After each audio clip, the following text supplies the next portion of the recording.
بسم الله الرحمن الرحیم. د څلورم فصل چې دی د بعدي او درې بعدي حرکتونو فصل دی، د هغې شپږم لیکچر ته ټول ستړي مه شئ. په پنځم لیکچر کې په تېر لیکچر کې موږ د دایروي حرکتونو په هکله بحث وکړو. په هغې کې مو هغه اساسات، سرعت، په هغې کې فریکونسي، ټایم پیریډ، دغه شیان هم وپېژندل، ډسپلیسمنټ، دا شیان وپېژندل.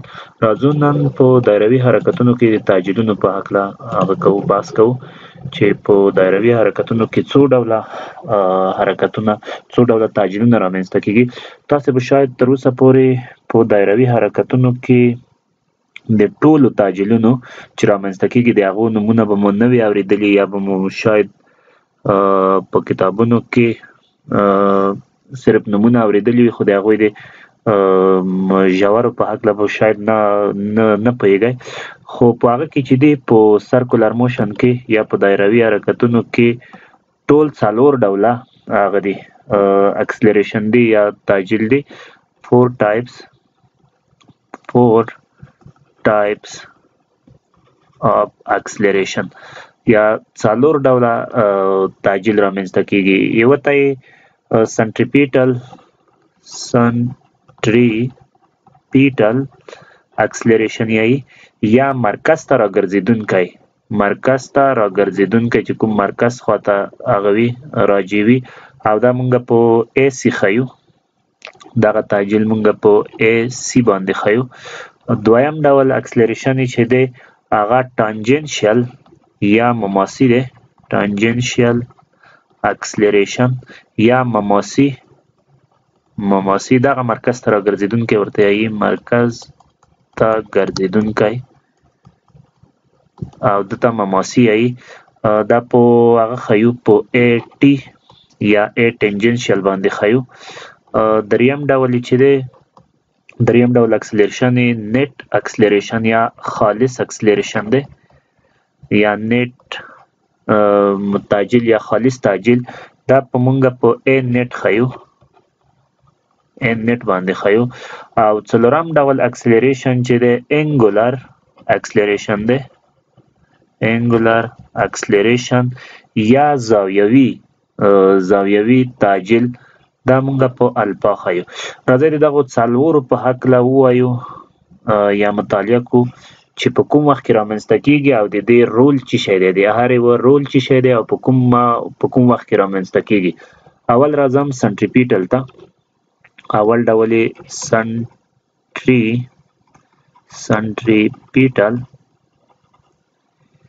اکسلریشن یا مرکز ته راګرځېدونکی تعجیل، مرکز ته راګرځېدونکی تعجیل، دا په ای سی سره ښیو. سنټریپیټل اکسلریشن څه ته یایي؟ په دایروي حرکت کې که وګورئ، په دایروي حرکت کې چې وګورئ سرعت همیشه بدلیږي. فرض کوو په دغو ځایونو کې سرعت وي دی، دې خواته دی، په دې ځای کې سرعت وي دی، دې خواته دی، په دې ځای کې سرعت وي دی، دې خواته دی، په دې ځای کې سرعت وي دی، دې خواته دی. که څه هم که چېرته د وي مګنیټیوډ یا هغه قیمت ثابت پاتې شي، خو ډایرکشن یې هغه کېږي، تغییرېږي. دغه خپله چې ډایرکشن تغییر شو، سرعت خو وکتوري کمیت دی، که نه؟ نو صرف چې ډایرکشن یې تغییر وخوري، دلته چې یوه زاویه هم تغییر وخوري، مثلا دلته دې ځای ته هم ورسېږي، زاویه تغییر وغواړو، صحیح ده، ډسپلیسمنټ وشو.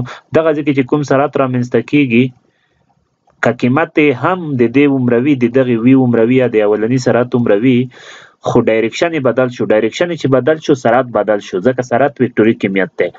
دغه د ډایرکشن د چینج نه، د وي یا د سرعت د ډایرکشن د بدلون نه چې کوم څه هغه رامنځته کېږي، تعجیل رامنځته کېږي، هغه څه شی دی؟ هغه سنټریپیټل اکسلریشن دی.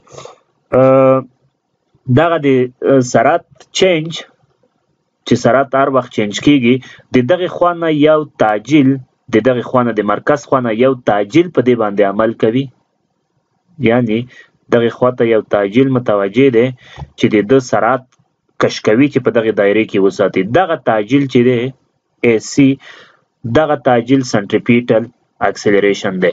سنټریپیټل اکسلریشن جهت چې دی جهت یا ډایرکشن دا هر وخت مرکز خواته متوجه دی مرکز ته متوجه دی. او بل دا دی چې سنټریپیټل اکسلریشن یو بل خاصیت دا دی چې په سرعت باندې عمود دی په سرعت باندې عمود دی او همدغه تعجیل کوشش کوي دغه تعجیل چې دلته جسم په دوران کې وساتي. ته هم دغه ځکه یو تعجیل عمل پې کوي چې دغه جسم په دغه دوران کې شي دغه ځای ته راځي. مثلا دغه ځکه بیا دغه AC تعجیل عمل پې کوي چې دا په هغه کې وساتي په دوران کې وساتي. د AC جهت هر وخت مرکز ته متوجه دی او په وی باندې عمود دی. د دې لپاره د سنټریپیټل اکسلریشن لپاره عمومي فارموله داسې دی AC مساوي کیږي V مربع تقسیم ریډیوس یا R.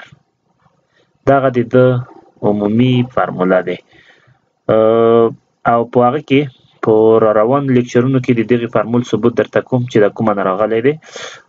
V چې دی دلته سپیډ دی چې په کوم سرعت باندې په دایره کې تاویږي هغه سپیډ دی او R چې دی د دایرې شعاع دی ریډیوس یا د دایروي حرکت شعاع دی.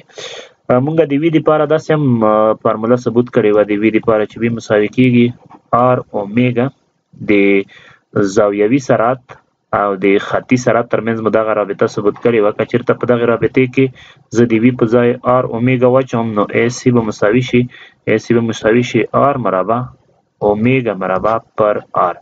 یو R که د R سره کټ شي دا به مساوي شي د دې ځای نه به AC مساوي شي R اومیګا مربع. نو کولی شو دغه رابطه یا استعمال کوي یا دغه رابطه استعمال کوي. دغه دواړو رابطو نه هغه کولی شي استعمالولی شي.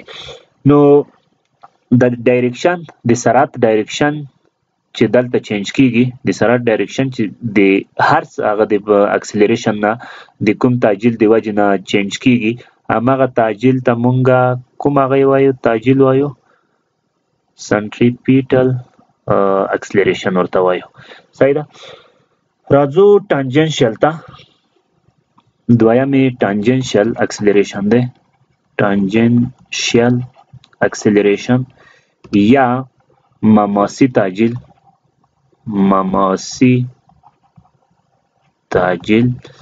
او دا مونږ په AT باندې ښیو په AT دا ښیو.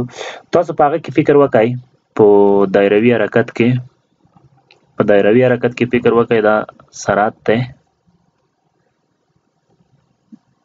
سرعت دی دې خواته روان دی. دلته سرعت مثلا دې سرعت ته زه V وایم دغلته چې سرعت راورسېده په دغه حالت کې زه دغې سرعت ته V زبر وایم. دغه ځای ته چې راورسېده دغې سرعت ته زه V 2 زبر وایم او دې ځای ته چې راورسېده په دغې سرعت کې زه V 3 زبر ورته وایم. یعنی بدون د ډایرکشن نه چې ډایرکشن یې چینج شو د دې عددي قیمت یا ماګنیټیوډ هم چینج شو. په دغه ځای کې V و په دې ځای کې مې V زبر کو په دې ځای کې مې V 2 زبر کو په دې ځای کې مې V 3 زبر کو. یعنی جسم دلته په وی سرعت باندې روان دی چې دلته راغو سرعت یې فرق وکړو. مثلا که دلته زه ووایم چې دلته 5 متر پر سیکنډ دی 5 متر پر سیکنډ دی دلته فرض کړئ 10 متر پر سیکنډ دی دلته فرض کړئ 15 متر پر سیکنډ دی او دلته فرض کړئ 60 متر پر سیکنډ دی 60 متر پر سیکنډ. هغه تیر حالت کې مې چې وخت دا صرف ډایرکشن مې ورته چینج کو. اول کې مې په فرض کو چې په ټولو کې ثابت ده دلته هم 5 دلته هم 5 دلته هم 5 او دلته هم 5. په دې کې بدون د ډایرکشن نه که چېرته د جسم د سرعت ماګنیټیوډ فرق وکړي یا سپیډ فرق وکړي دغه د سپیډ چینج چې یا د سرعت بدلون چې د کومې و تعجیل د وجې رامنځته کیږي هغې تعجیل ته مونږ ټانجنشل هغه وایو اکسلریشن وایو، یعنی د سرعت د قیمت د تغییر د وجې چې کوم تعجیل رامنځته کیږي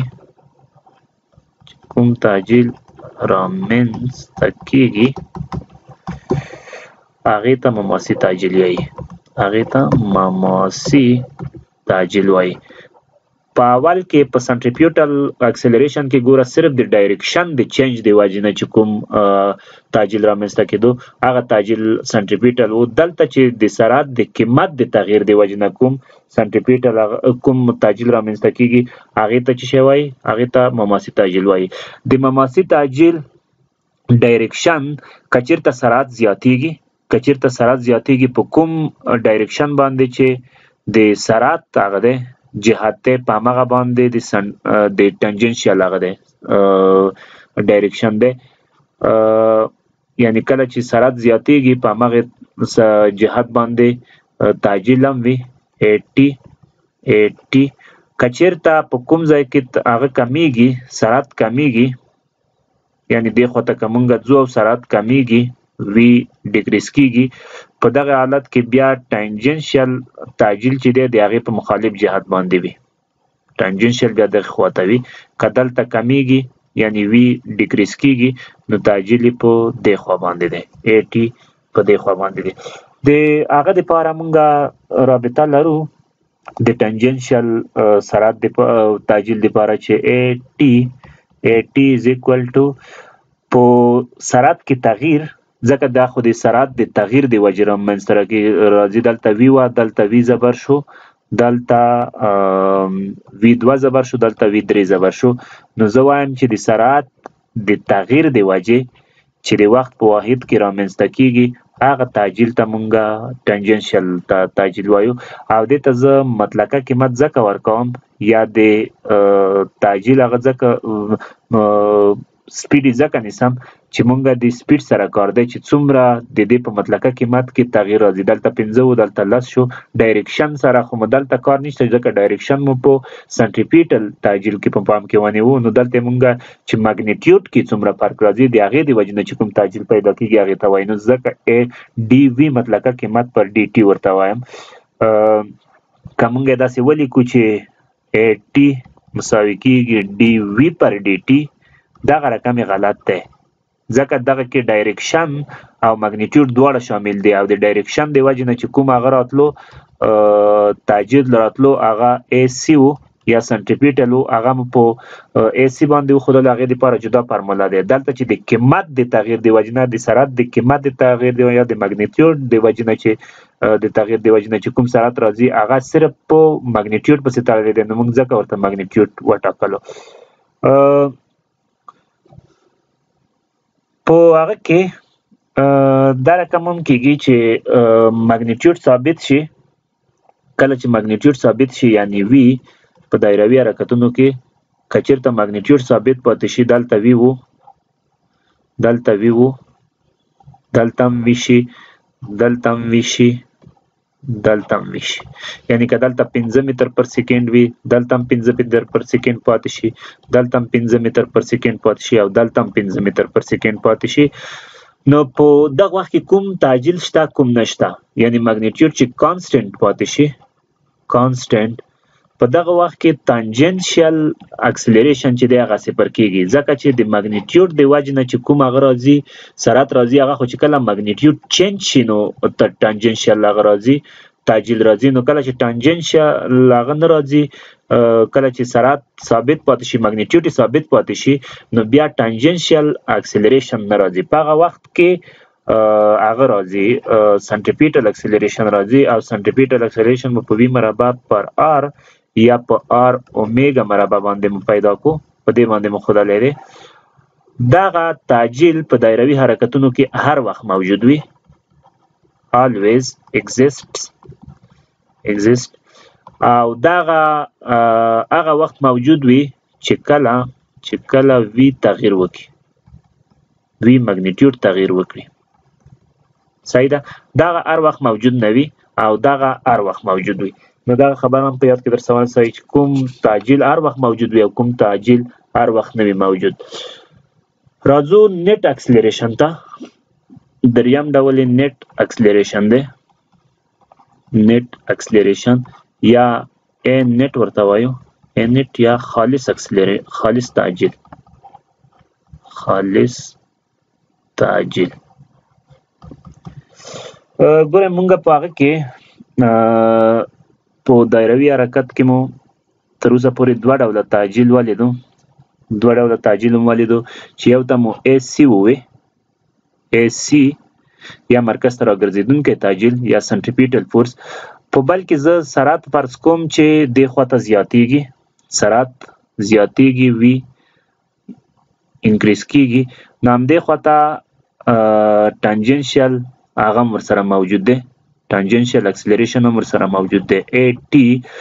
نو ای ټي او ای سی په یو بل باندې عمود دي، ای سی او ای ټي په یو بل باندې عمود دي. که موږ یې وکټورونه جوړ کړو دا د ای سی شي نو دا به د ای ټي شي. د دوی په منځ کې 90 درجې زاویه موجوده ده. د سرعت د ټوټل تغییر نه د سرعت کاغه د ډایرکشن دی او کاغه د مګنیټیوډ دی، د سرعت د ټول تغییر نه د ټول تغییر د وجې چې څومره تعجیل رامنځته کیږي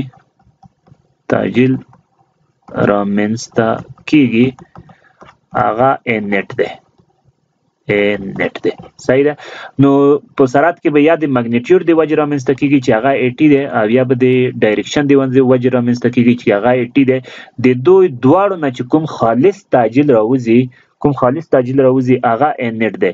نو دا دواړه وکټورونه د مونږ به ا نیټ دا رقم پیدا کو، ا نیټ به دغه رقم پیدا کو چې دغه کونج نه به تیر وي او د سره به نښلیدلی وي. دغه تعجیل ا نیټ دی چې خالص ا نیټ څومره موجود دی. د ا نیټ دپاره زه عمومي فارموله لیکلی شم چې ټول په هغه کې ټول تغییر په سرعت کې ټول تغییر د وخت په واحد، په سرعت کې ټول تغییر د وخت په واحد. دغه عمومي فارموله دی ډي وي پر ډي ټي. او د هغه دپاره یې د مګنیټیوډ دپاره یې د ا نیټ د مګنیټیوډ دپاره دا د وکټورونو په جمع کې مو ویلي وو، که دا یو وکټور شي او دا بل وکټور شي د دوی ترمنځ زاویه چې کوساین شي نو موږ فارمول داسې لرو چې ا نیټ دا به مساوي کیږي د ا سی مربع دغه یو جمع ا ټي مربع جمع 2 ا سی ا ټي کوساین د 90 و. صحیح ده. زیر جذر کوساین د 90 و څو دی؟ کوساین د 90 صفر دی. نو دا ټرم به صفر شي نو موږ ته به ا نیټ خالص په لاس راشي، ا نیټ به مساوي شي د ا سی مربع جمع ا ټي مربع، ځکه چې دوی ترمنځ زاویه چې دی هغه دی 90 درجې دی. نو صرف به هغه قیمت لاسته راشي. او د ډایرکشن دپاره یې چې ډایرکشن به د ا نیټ ډایرکشن اف ا نیټ به څه رقم وي؟ مونږ که دغه ځای کې وګورو دا دته ا سی ووایم او دته ا ټي ووایم، د دې ا نیټ به دغه رقم شي، ا نیټ دا به ا نیټ شي. مګنیټیوډ هم پیدا کړو چې څومره به شي. که دغې زاویې ته زه الفا ووایم نو دا زاویه چې زه پیدا کړم د ا ټي سره به ماته د دې زاویه چې پیدا شي نو ماته به ډایرکشن هم پیدا شي. نو تانجن د الفا ونیسئ، تانجن د الفا دغه چې ا سی دی دا به هم ا سی شي، نو دا به مساوي شي ا سی پر ا ټي، ا سی پر ا ټي. د دغې نه کولی شئ چې تاسو الفا زاویه پیدا کړئ او د بیا د ا ټي سره د همغومره زاویې په اندازه یې رسم کړئ. راځئ چې دې کې یو څو دوه مثاله حل کړو. یو سوال را کړی وي چې که چېرته خطي سرعت د خطي سرعت فارمول یې را کړی چې که چېرته هغه د 2 ټي په اندازه تغییر وکړي یا د ټایم سره رابطه 2 ټي وي د سرعت تا او د دغې دایروي حرکت هغه چې دی شعاع چې دی 9 متره وي، تاسو چې شی پیدا کړئ ا سی پیدا کړئ. یا سنټریپیټل اکسلریشن ا ټي پیدا کای ا نیټ پیدا کای په څومره سکندونو کې؟ په 3 سکندونو کې. ټایم مساوي کیږي په 3 سکندونو کې. تاسو دغه 3 شیان ورته پیدا کړئ. خراځو په 3 سکندونو کې په ټي مساوي کیږي 3 سکندو کې په ټي مساوي کیږي 3 سکندو کې وی پیدا کوو چې وی څومره دی؟ 2 ټي دی. دا مساوي شي 2 ضرب 3 دا مساوي شي د 6 متر پر سکند. یعنی خطي سرعت به په 3 سکندونو کې 6 متر پر سکند وي. اوس راځو سنټریپیټل اکسلریشن ته. سنټریپیټل لپاره مونږ لرو چې وی مربع پر آر وی چې مربع کې دا به شي 6 ضرب 6 یا 6 دېرش تقسیم 9 دا به مساوي شي 4. سنټریپیټل اکسلریشن به 4 شي او ټانجنشل اکسلریشن لپاره ټي دا مساوي شي د ټانجنشل اکسلریشن لپاره به مونږه डी وی پر D T فارمول ولرله. دا به डी وی څو ده؟ وی 2 टी ده. 2 टी تقسیم D T دا به مساوي شي د 2. نو ا टी به 2 پیدا شي او د هغه لپاره د کچرته ان نیټ درنه وغواړي چې ان نیټ پیدا کړي. ان نیټ رانه وخت دی کنه. ان نیټ نو ان نیټ به مساوي شي ا سی مربع جمع ا टी مربع دا به مساوي شي 4 مربع ا سی 4 و ا टी 2 و 4 مربع جمع 2 مربع د جذر لاندې دا به 14 شي او دا بل به 4 شي دا به 60 شي. نو 60 د جذر لاندې او کچرته زاویه درنه وغواړي چې زاویه ډایرکشن پیدا کړي. نو د ډایرکشن لپاره مونږ لرو چې تانجنت د الفا تقسیم دا مساوي کیږي ا سی پر ا टी دا به مساوي شي 4 پر 2 دا مساوي شي 2. نو دغه الفا پیدا کړي تانجنت انورس دی 2. دا 4 راغله هغومره زاویه به د ا टी سره جوړه کړي. نو ا टी به په دې لوري وي ا سی به مرکز ته متوجه وي. ا سی قیمت څو دی؟ ا سی قیمت 4 دی. نو دا به 4 شي او د ا टी قیمت 2 دی.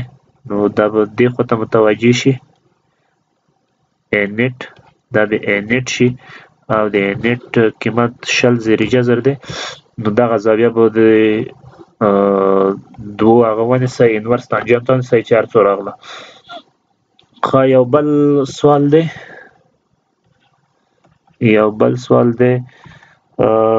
مونږ ته زاویوي هغه راکړی دی اومیګا راکړی دی زاویوي سرعت وبخئ اومیګا مساوي کیږي 2 टी دا ورته زاویوي سرعت راکړی دی.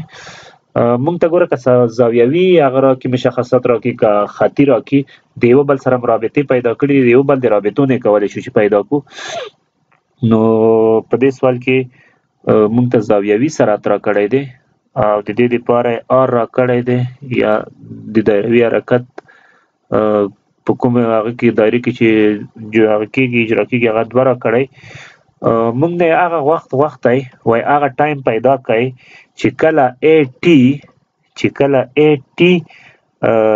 د ا نیټ سره د ا نیټ سره 29 درجه زاویه جوړه کی. صحیح ده. ا سی خو دا غلطه ده. ا سی خو مرکز ته متوجه وي هر خواته هر واره او ا نیټ به دی خو ا टी به دی خواته وي.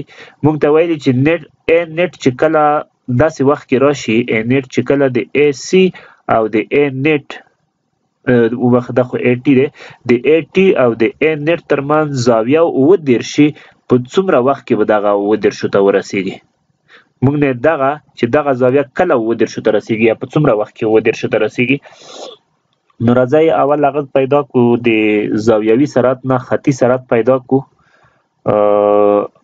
ځکه موږ ته خطي سرعت په ټولو معادلو کې پکار دی. نو وی مساوي کېږي آر اومیګا هغه لرو رابطه لرو دا به 2 ضرب اومیګا څومره دی 2 टी دا به مساوي شي 4 टी. خو دا موږ ته خطي سرعت شو اوس د هغه د پاره د ایس سی د پاره مونږ لرو چې وی مربع پر آر. صحیح ده. نو وی مربع 4 ټی ده، دا به مربع کو تقسیم آر څو ده 2 ده، د دې نه به راوځي 8 ټی مربع. 8 ټی مربع پیدا شو. اوس راځي ای ټی پیدا کو، دا خو ای سی وو، ای ټی پیدا کو. ای ټی به مساوي شي د ډي وی پر ډي وی پر ډي ټی. وی څو ده؟ وی 4 ټی ده، نو ډي 4 ټی پر ډي ټی دا به مساوي شي د 4 سره. ای ټی هم پیدا شو 4 شو، او ای سی هم پیدا شو 8 ټی مربع شو. نو دغه رقم 2 وکتورونه راغلل، یو 8 ټی مربع شو، دا د ای سی وکتور، او یو د ای ټی دا مساوي شو 4 دا پیدا شو. نو ای نیټ به د دغه په منځ کې شي. اوس مونږ ته ویلي دي چې څه وخت چې ای نیټ د ای ټی سره 39 درجې زاویه جوړه کړي، یعنی هغه داسې راشي، ای نیټ داسې راشي چې د دې سره زاویه 39 درجې شي، 39 درجې. نو دا به په څومره وخت کې ورسیږي؟ د بل زاویه به 53 شي. نو مونږ د هغه مثلث د پاره د 39 درجو مثلث خو څو واره ما رسموم کو، بیا یې واره رسموم. د 39 درجو مثلث دا به شي مقابله به 3 شي، دا به 4 شي، او دا به 5 شي. په دې کې تانجان د 39 که پیدا کو، تانجان د 39 به څو شي؟ مقابله پر مجاوره یا 3 پر 4، دغه د تانجان د 39 قیمت شو.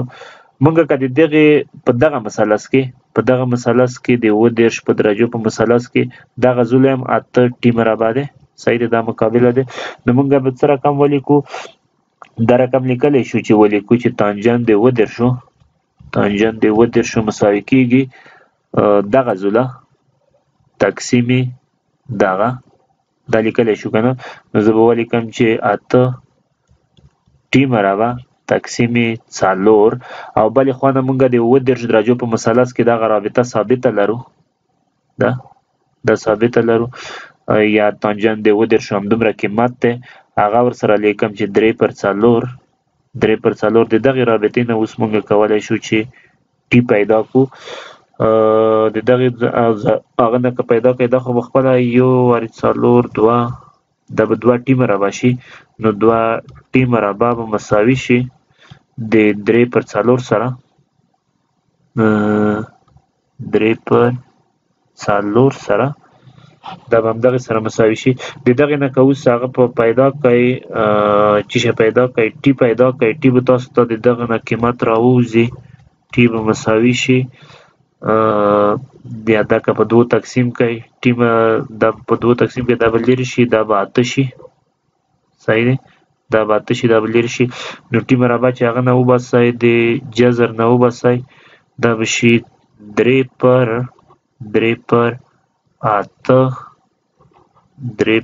8 د جذر لاندې، دا به په سیکنډو وي.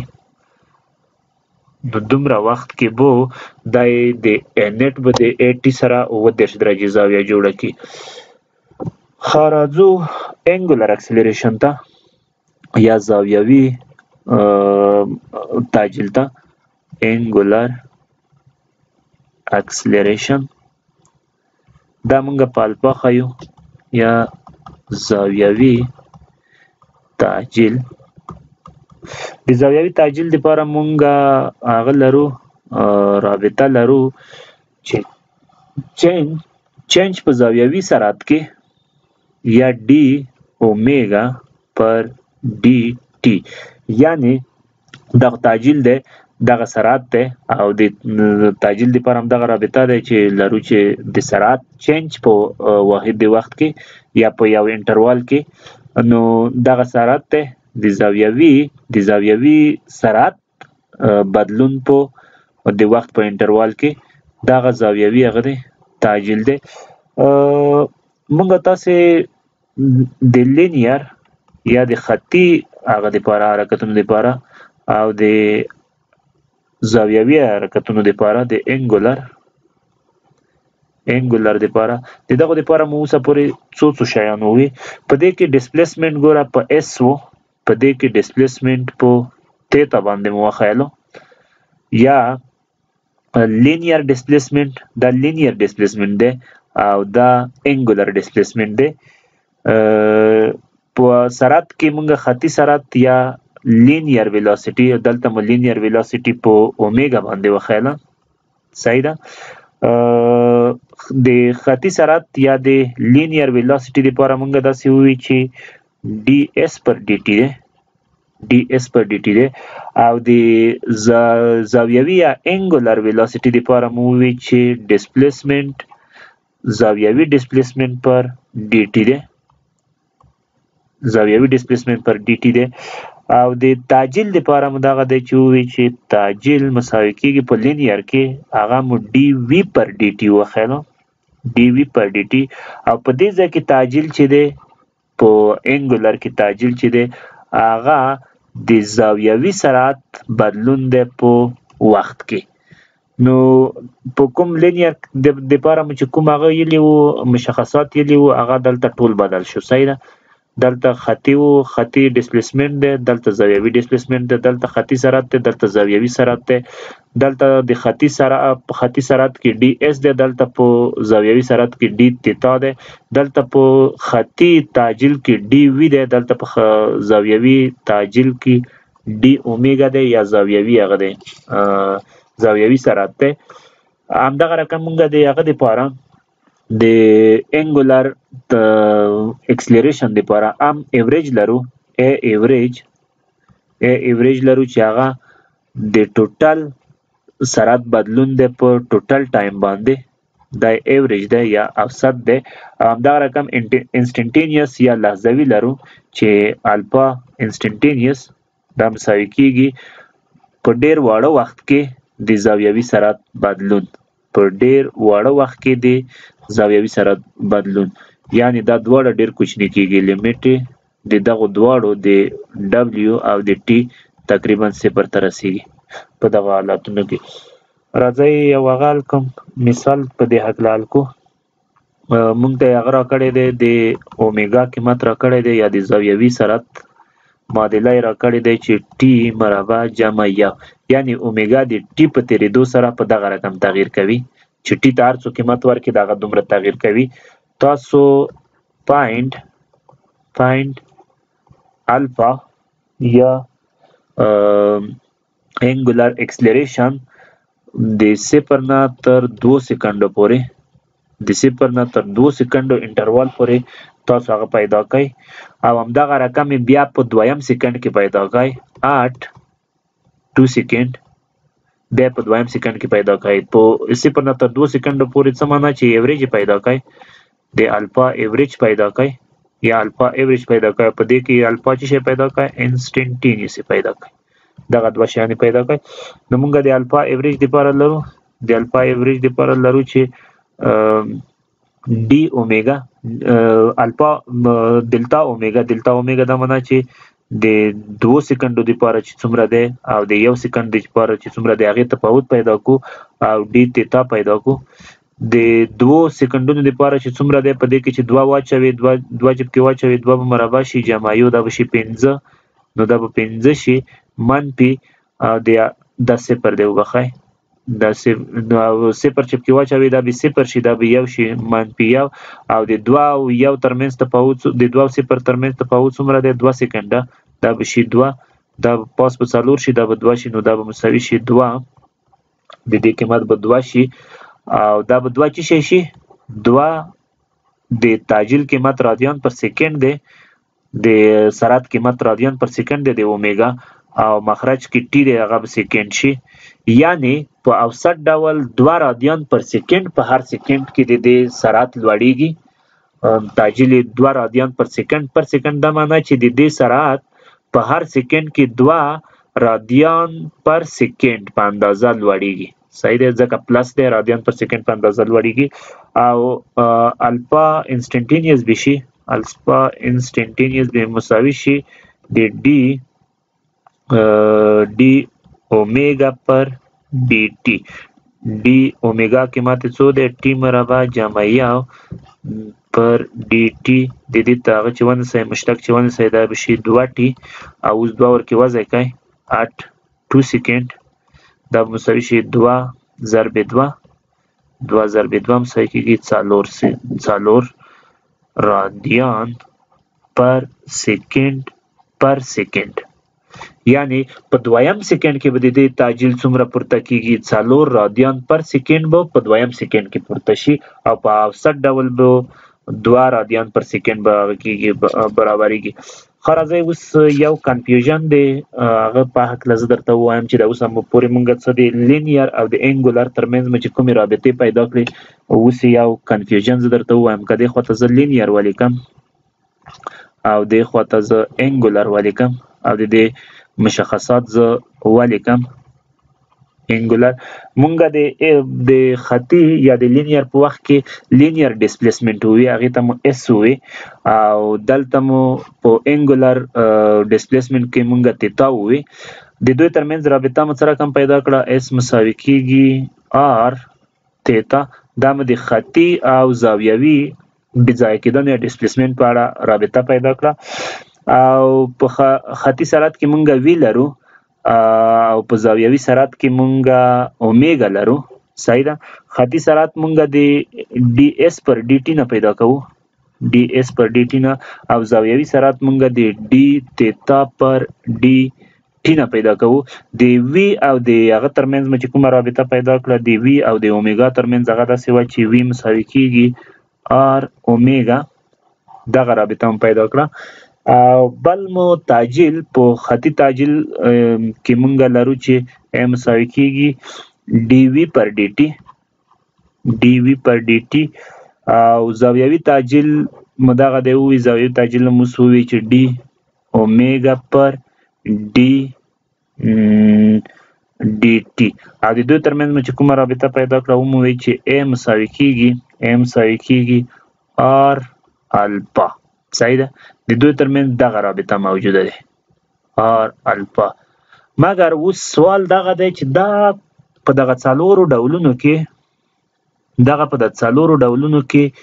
کوم هغه دی دا خطي هغه دی که نه دا خطي تعجیل دی دا خطي سرعت دی او دا خطي ډسپلیسمنټ دی دغه دی د هغه سره د زاویوي مشخصاتو سره د دوی رابطې دي چې دا د زاویوي ډسپلیسمنټ سره څه رقم رابطه لري دا د زاویوي سرعت سره څه رقم رابطه لري او دا د زاویوي تعجیل سره څه رقم لري خو دغه خطي تعجیل دی اوس دا خطي تعجیل په دغو څلورو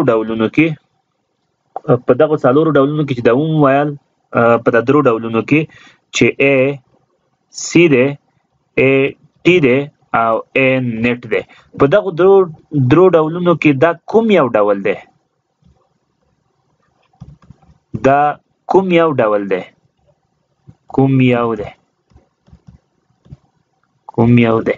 دا غا ټانجنشل دی ا ټي دی نو که څوک دغه رقم رابطه درته وایي چې ا مساوي کېږي آر اومیګا دغه رابطه درته آر الفا دغه رابطه غلطه ده تاسو به که دغه رابطه هر چیرته ګورئ دغه رابطه غلطه ده د اصلي او دقیقه رابطه ا تانجنشل دی ا تانجنشل مساوي کېږي آر الفا دی ځکه چې مونږ نور ډولونه هغه هم لرو تعجیلونه هم لرو هغه هم ولیدل خو دقیق ډول چې د دې کوم دی په دغې رابطې کې هغه مماسي تعجیل دی او هر چا که درته وی چې ا یا لینیر تعجیل مساوي کېږي آر الفا آر زاویوي تعجیل دغه رابطه غلطه ده تاسو باید سوال ترې وکړئ چې د خطي تعجیل کوم ډول په درو ډولونو کې چې مونږ وویل چې مرکز ته راګرځېدونکی دی ټانجنشل دی که ان نت دی دغه تعجیل رابطه ورسره لري دا نوره دوه نه ورسره لري سمه ده نو ډېره مننه دغه لیکچر تر همدغه پورې بس دی